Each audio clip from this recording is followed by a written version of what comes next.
La réforme des retraites a suscité un large débat en France. Malgré une forte opposition de la population et de certains députés, Emmanuel Macron refuse catégoriquement d'organiser un référendum sur cette question. Mais pourquoi? Dans cette vidéo, nous allons explorer les 5 raisons principales derrière cette décision. 1. La réforme a déjà été adoptée. Grâce au 49.3, le gouvernement a pu imposer la loi sans vote final des députés. Pour Emmanuel Macron, cette adoption légitime son application sans qu'un référendum soit nécessaire. Il considère que revenir sur cette loi remettrait en question la stabilité institutionnelle. 2. Le risque de rejet. Les sondages sont clairs, une majorité de Français s'oppose à cette réforme. Organiser un référendum représenterait un danger pour le gouvernement, car un vote négatif affaiblirait considérablement la crédibilité d'Emmanuel Macron et de son programme. 3.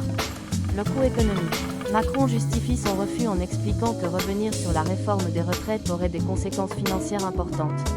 Selon lui, le système actuel pourrait générer un déficit de plusieurs milliards d'euros, ce qui rendrait une révision difficilement viable. 4. Le précédent institutionnel. Accepter un référendum sur les retraites ouvrirait la voie à d'autres consultations populaires sur des sujets controversés. Cela pourrait affaiblir le rôle du Parlement et modifier profondément le fonctionnement des institutions françaises. 5. Éviter une nouvelle crise politique. Après des mois de mobilisation, le gouvernement cherche à calmer les tensions et à tourner la page. Relancer un débat par référendum risquerait de prolonger les tensions sociales et de fragiliser davantage l'exécutif. Voilà les 5 raisons qui expliquent pourquoi Emmanuel Macron refuse un référendum sur la réforme des retraites. Qu'en pensez-vous? Aurait-il dû consulter les Français sur cette question? Donnez votre avis en commentaire et n'oubliez pas de liker et de vous abonner sur Large Écho pour ne rien manquer.